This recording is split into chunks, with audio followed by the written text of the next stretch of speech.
കാണാനില്ലേ? അതെ. ദാസേട്ടൻ വന്നേ, ചിലപ്പോ ഞങ്ങളുടെ വീട്ടിലുണ്ടോ? എന്റെ ചേച്ചി. ഏയ് ഒന്നുമില്ലടാ അനിയൻകുട്ടാ. വാ ദാസേട്ടാ, അവൾ അവിടെ എവിടെയെങ്കിലും കാണാം. വാ നമുക്ക് നോക്കാം.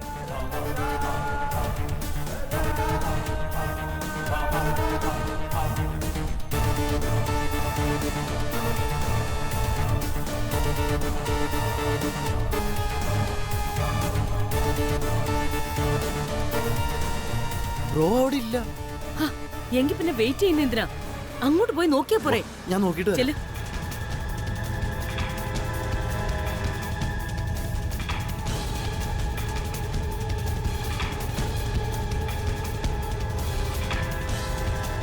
ആനന്ദേ, നീ ഇതെവിടെ പോയിരുന്നു? എന്താ പ്രശ്നം? അതമ്മേ, മാഡം, കല്യാണി.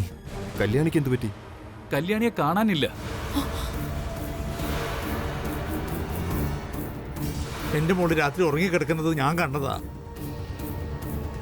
ഇപ്പോ അവൾ ഇവിടെ ഒന്നും കാണാനില്ല. ദാസേട്ടാ, അവൾ എവിടെയും പോവില്ല, ഇവിടെ എവിടെയെങ്കിലും കാണും. ഏയ്, അവള് വൈകിട്ടൊന്നും ഇങ്ങോട്ട് വന്നതേ ഇല്ലല്ലോ. ആ, ഇപ്പോഴത്തെ പിള്ളേരല്ലേ, ഒന്ന് പറഞ്ഞ് രണ്ടാമത്തേതിന് കയറെടുക്കുന്നതല്ലേ ശീലം. ഇനി അവൾ ആത്മഹത്യ എങ്ങാനും. വിലാസിനെ, ആ,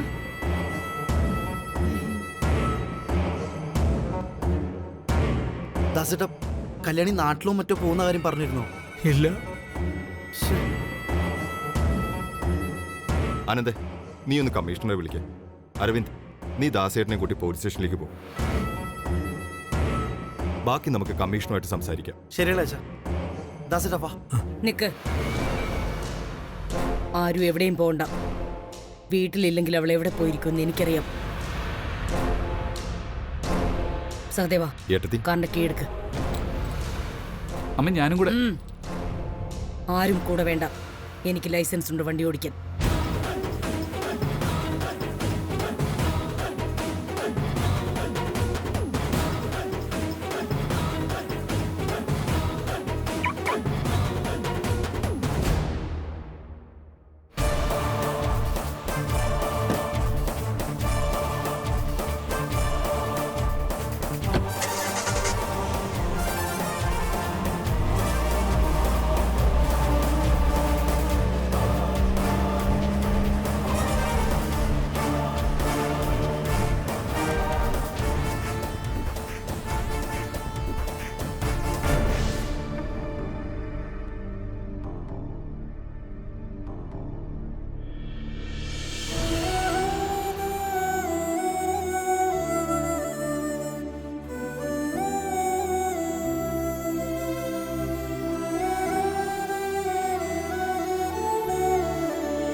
എന്താ നിന്റെ ഉദ്ദേശം? അമ്പലനടയിൽ പഷ്ണി കിടന്ന് ചാവാനോ? അതോ അല്പം കൂടി വൈകിട്ട് വല്ല റെയിൽപാളത്തിലും തലവെക്കാനോ? പാതിരാത്രിക്ക് ഉറക്കപ്പായിന്ന് എഴുന്നേറ്റ് പോയതുകൊണ്ട് ചോദിക്കുന്നതാ. ലോകത്ത് ഒരു പെണ്ണിനും ഇങ്ങനൊരു ഗതി വന്നിട്ടുണ്ടാവില്ല. അത്രയ്ക്ക് ഭാഗ്യം കിട്ടൊരു ജന്മം എന്റെ. അതുകൊണ്ടല്ലേ അനിയന്റെ തലയെടുത്തപ്പോഴേ പ്രസവിച്ച അമ്മയുടെ ചിത കണ്ടത്. അത്രയ്ക്ക് നല്ല യോഗമാ. കല്യാണി വെറും ഒരു പാഴ് ജന്മമാ, വെറും ഒരു പാഴ് ജന്മം. അഖിലാമ്മയുടെ തലയുയർത്തി നിൽക്കണം. അതിനീ കല്യാണം നടക്കണമെന്ന് പറഞ്ഞ് ഞാൻ ഇവിടുത്തെ പ്രതിഷ്ഠയ്ക്ക് മുമ്പിൽ പ്രാർത്ഥിക്കാത്ത ഒരു ദിവസം പോലും ഇല്ലായിരുന്നു. എന്നിട്ടും എന്റെ മേഡത്തെ എങ്ങനെ എല്ലാവരുടെയും മുമ്പില് ഇവിടുത്തെ ദൈവം തല കുനിച്ച് നിർത്തിച്ചു. കല്യാണം മുടങ്ങിയെന്നറിഞ്ഞപ്പോ തന്നെ ഈ നെഞ്ചിലെ പെടച്ചിൽ ഞാൻ കേട്ടതാ. അത് മാത്രമല്ല എന്റെ സങ്കടം. കല്യാണിയുടെ കല്യാണമല്ല പകുതി വഴിക്ക് നിന്നുപോയത്. പകുതി വഴിക്ക് മുടങ്ങിപ്പോയത് എന്റെ അച്ഛന്റെ സ്വപ്നങ്ങളാ. ഒരു പാവൻ ഡ്രൈവറുടെ സ്വപ്നങ്ങള്. എല്ലാം ഒന്നൊന്നായി ഓർത്തപ്പോ ഉറക്കം വന്നില്ല മാഡം. എന്റെ ഈ നശിച്ച ജന്മ എല്ലാ പ്രശ്നങ്ങൾക്കും കാരണമെന്ന് എനിക്ക് തോന്നി. ഇതങ്ങ് അവസാനിപ്പിക്കുമ്പോ അതോടെ എല്ലാം തീരുമെന്ന് ഓർത്തു.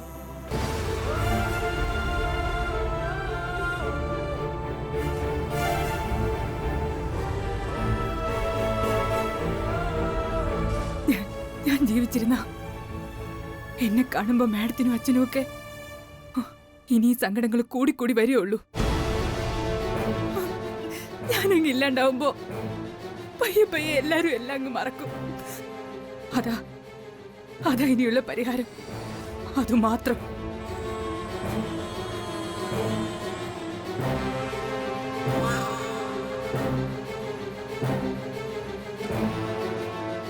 അത് ശരി. അപ്പൊ നീ ആത്മഹത്യ ചെയ്താൽ അതോടെ എല്ലാ പ്രശ്നങ്ങളും തീരുമെന്നാണ് നീ പറയുന്നത്. നീ മരിച്ചാൽ എനിക്കും ദാസേട്ടനും ഒക്കെ സമാധാനം കിട്ടും അല്ലേ? കൊള്ളാം, നല്ല ആലോചന. എന്നാൽ ഇനിയെങ്കിലും ഒരു ജീവിത സത്യം നീ മനസ്സിലാക്ക്. പ്രായത്തിന്റെ പക്വതയില്ലായ്മയിലും ഇമോഷന്റെ എടുത്തുചാട്ടത്തിലും നീ എടുക്കുന്ന തീരുമാനം നിനക്ക് മാത്രമാണ് ന്യായം. മറ്റൊരാളും അത് അതുപോലെ സ്വീകരിക്കില്ല. കാരണം നീ കണ്ണടച്ച് കാണാതെ പോകുന്ന സത്യം എന്നും അവിടെ അവശേഷിക്കും. ഒപ്പം നീ മറ്റു പലരുടെയും ജീവിതത്തിനെ ദുരന്തങ്ങളിലേക്ക് തള്ളിവിടുകയും ചെയ്യും.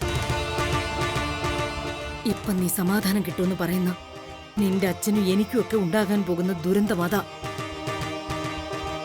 നിനക്കൊളിച്ചോടി മരിക്കാം, പക്ഷേ തൃച്ചംബരത്ത് അഖിലാണ്ടേശ്വരി കാരണം പാചകക്കാരി കല്യാണി ആത്മഹത്യ ചെയ്തു എന്ന് മാത്രമേ നാട്ടിൽ വാർത്ത പരക്കൂ.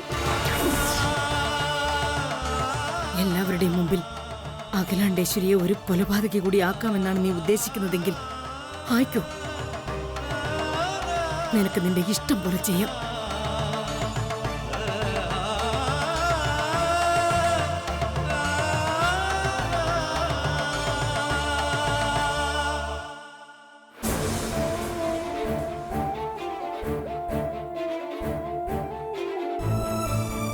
ഏതായാലും നിന്റെ തീരുമാനത്തെ തടയാനല്ല ഞാൻ നിന്നെ തിരക്കി വന്നത്. നിനക്ക് പോകാം. നീ പോയാൽ എനിക്ക് നഷ്ടപ്പെട്ടെന്ന് നീ പറയുന്ന മാനം തിരിച്ചു കിട്ടുമെന്ന് വിചാരിക്കരുത്. കല്യാണ മണ്ഡപത്തിൽ വെച്ച് ചെറുക്കനെ കാണാതായത് ആളുകൾ ഉടൻ മറക്കില്ല. നിന്നെപ്പറ്റി അപവാദം പറഞ്ഞ് അവര് പല കഥകളും മെനഞ്ഞുണ്ടാക്കും. അതിലുൾപ്പെടാൻ പോകുന്നത് എന്റെ ആൺമക്കളാ. എന്ന് പറഞ്ഞാൽ തൃച്ചംബരം കുടുംബത്തിന്റെ അടിവേര് പറിച്ചിട്ടാ നീ ചാകാനും പോകാനും നിൽക്കുന്നതെന്നർത്ഥം. ഇനിയിപ്പോ അതാണ് നീ ആഗ്രഹിക്കുന്നതെങ്കിൽ നിനക്ക് പോവാം. ഞാനും ഇനി ഇവിടെ നിൽക്കുന്നില്ല, തിരിച്ചു പോവാ.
എന്തായി? ആന്റി ഇതുവരെ മടങ്ങിയെത്തിയില്ലേ? ആ ഉടനെ എത്തുമായിരിക്കും. അർദ്ധരാത്രി ഒളിച്ചോടി അമ്പലം നിരങ്ങാൻ പോയ ഒരുത്തിയെ തിരിച്ചു കൊണ്ടുവരികയല്ലേ. ഹാ, ഉഷപൂജയും ഉച്ചപൂജയും കഴിഞ്ഞിട്ട് വന്നാലും കുഴപ്പമൊന്നും ഇല്ലല്ലോ. കുഴപ്പമുണ്ട്. നീ ഇവിടെ നിൽക്കുന്നത് രാവിലെ തന്നെ ചൊറിയുന്ന വർത്തമാനം പറയാതെ അകത്ത് കയറിക്കൂടി.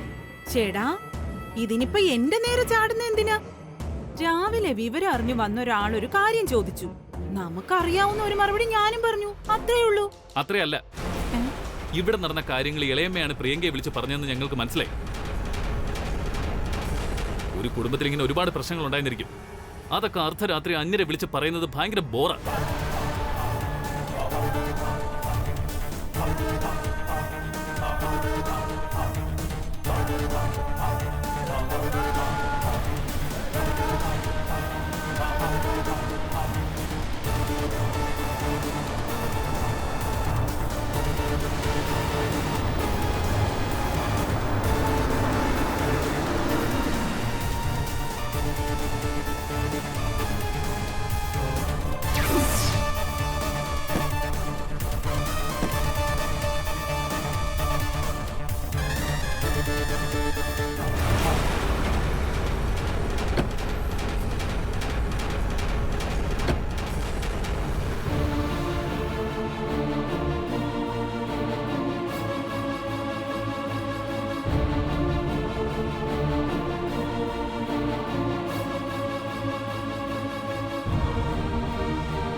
മോളെ, മോളെ, എന്തിനാ മോളെ നീ ഞങ്ങളോട് ഇത് ചെയ്തത്? ഞങ്ങൾ നിന്നോട് എന്ത് തെറ്റാ ചെയ്തേ? ദാസേട്ടാ, വേണ്ട. കഴിഞ്ഞതിനെ പാറ്റിപ്പറക്കാൻ തുടങ്ങിയാൽ അതിനെ സമയം കാണൂ. ഞാൻ സംസാരിച്ചു കഴിഞ്ഞതാ കല്യാണിയോട്. ഇനി അവൾ ഇതുപോലുള്ള ഒരബദ്ധവും കാണിക്കില്ല. പൂർണ്ണമായും കല്യാണി എന്റെ സംരക്ഷണയിലായിരിക്കും. ഈ തൃച്ചംബരം വീടിന്റെ സുരക്ഷിതത്വത്തിൽ. കല്യാണി, നടന്നതൊക്കെ മറന്നേക്ക്. നിനക്ക് ഞങ്ങളുണ്ട്. ധൈര്യമായിട്ടിരിക്കും.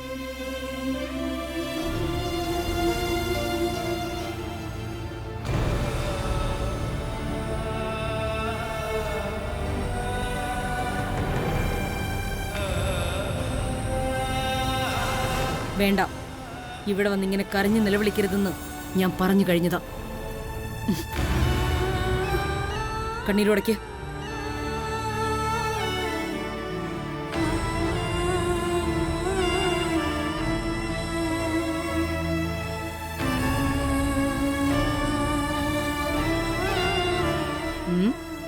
ഇനി നേരെ അടുക്കളയിൽ പോയി എനിക്കൊരു നല്ല കോഫി ഇട്ടുണ്ടോ. അത് കുടിച്ചിട്ട് വേണം രാത്രി ഉറക്കമുളച്ചതിന്റെ ക്ഷീണം മാറാൻ. ചെല്ല്.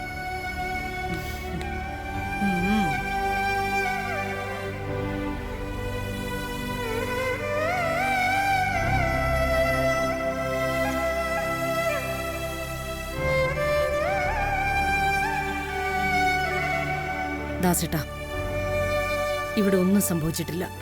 എല്ലാം സാധാരണ പോലെ. നേരം വെളുത്തപ്പോ അവൾ ജോലിക്ക് വന്നു എന്ന് കരുതിയാ മതി. നിങ്ങൾ പൊയ്ക്കോ.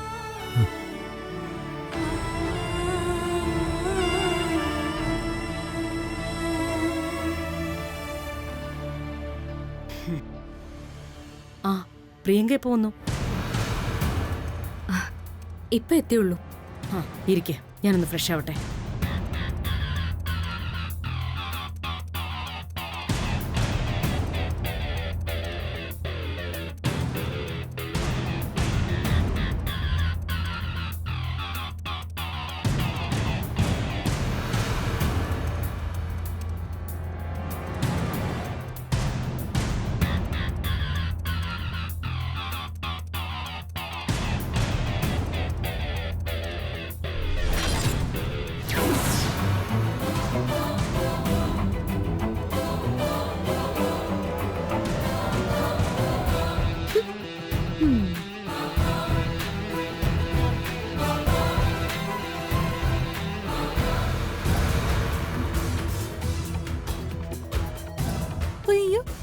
പറ്റി മാഡം?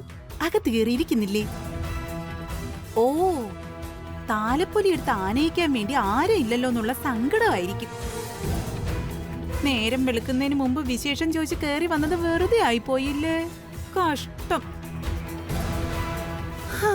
സത്യം പറഞ്ഞ അതൊന്നും അല്ല ഞാനിപ്പോ ആലോചിക്കുന്നത്. കെട്ടാൻ പോകുന്ന ചെക്കൻ പ്രിയങ്കേ, മോളെ, ചക്കരയെന്നൊക്കെ വിളിച്ച് പിറകെ നടക്കാനുള്ള സമയത്ത് അടുക്കളക്കാരിയുടെ പേരും വിളിച്ച് അവളുടെ കണ്ണീരൊപ്പാൻ ഉറക്കൊളച്ചിരിക്കുക. ഈ ഭാവി ഭാര്യയെ അന്യാണെന്നും പറഞ്ഞ് അകറ്റി നിർത്തുന്നു. എന്താ കഥ അല്ലേ?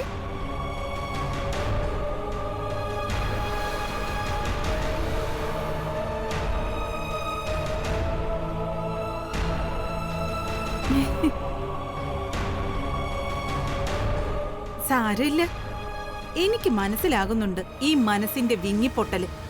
പക്ഷേ എനിക്ക് എന്ത് ചെയ്യാൻ പറ്റും? വേണമെങ്കിലേ കണ്ട് ആസ്വദിക്കാം. തൽക്കാലം അതേ പറ്റൂ. പരിഹാസം മനസ്സിലായി. തൃച്ചംബരത്തെ രണ്ടാമത്തെ മരുമകൾ വിലാസിനിയുടെ മുഖമുദ്ര തന്നെ പരിഹാസവും പുച്ഛവും ഏഷണിയും നുണപറച്ചിലും തമ്മിത്തല്ലിക്കലും ഒക്കെ ആണെന്ന് കേട്ടിട്ടുണ്ട്. ശരിയാണോ എന്തോ? ഇനിയിപ്പോ ശരിയാണെങ്കിലും അല്ലെങ്കിലും എനിക്കതൊരു വിഷയമേ അല്ല. കാരണം ഞാൻ ഈ തൃച്ചംബരത്തെ മരുമകളായി വരുമ്പോ ഇവിടെയുള്ള എല്ലാവരോടും എങ്ങനെ പെരുമാറണമെന്ന് ഒരു ഹോംവർക്ക് ചെയ്ത് വെച്ചിട്ടുണ്ട് ഇപ്പൊ തന്നെ. എനിക്കിഷ്ടമല്ലാത്തത് എന്തായാലും അല്ലെങ്കിൽ ആരായാലും പുറംകാലുകൊണ്ട് തട്ടി എറിഞ്ഞിട്ടാ ഞാൻ മുന്നോട്ട് പോയിക്കൊണ്ടിരിക്കുന്നത്. അതാണ് എന്റെ ഒരു രീതി. നേരെ മറിച്ച് എനിക്കിഷ്ടപ്പെട്ടത് അതൊരു ചെറിയ കാര്യമായാലും ശരി, സ്വന്തമാക്കാൻ ഇറങ്ങിത്തിരിച്ചാ അതിന് തടസ്സമായി എതിര് നിൽക്കുന്നത് ആരായാലും ഒന്ന് വലിച്ചെറിയും ഞാൻ. എനിക്കിഷ്ടപ്പെട്ടത് അതൊരു ചെറിയ കാര്യമായാലും ശരി, സ്വന്തമാക്കാൻ ഇറങ്ങിത്തിരിച്ചാ അതിന് തടസ്സമായി എതിര് നിൽക്കുന്നത് ആരായാലും ഒന്ന് വലിച്ചെറിയും ഞാൻ.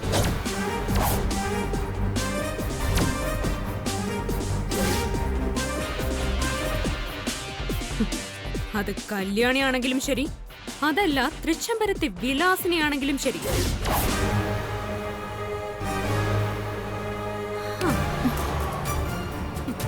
ഇനിയെങ്കിലും ആന്റി എതിരാളിയുടെ കൈയറിഞ്ഞ് ചീട്ടിറക്കി കളിച്ചാൽ കൊള്ളാം. ഇവിടെ കളിച്ചു ജയിക്കാൻ എന്റെ കയ്യിലുള്ളതേ ഗുലാൻ പരിശ, ആനന്ദ് കൃഷ്ണൻ എന്ന മുന്തിയ ചീട്ട്. അത് മറക്കണ്ട.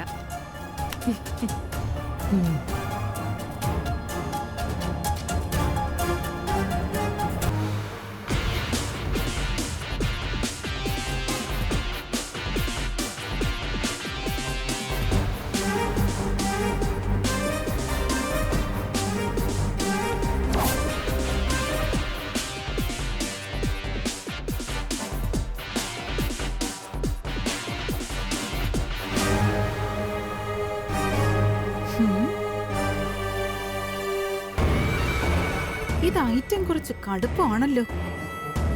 ഇവൾക്കെതിരെ നിന്ന് കത്തി വീശുന്നതിനേക്കാൾ കൂടെ നിന്ന് പിന്നിലൂടെ കഴുത്തറക്കുന്നതാ നല്ലത്. അവളുടെ ഗുലാം പരിശിനെ വെട്ടാൻ എനിക്ക് വെറും 7 കൂലി മതി. ഇത് വിലാസിനിയാ. എന്റെ കളി ഇനി അവള് കാണാൻ പോകുന്നതല്ലേ ഉള്ളൂ. കാണിച്ചു കൊടുക്കും ഞാൻ, ചിരിച്ചോണ്ട് കഴുത്തറുത്തിട്ട്.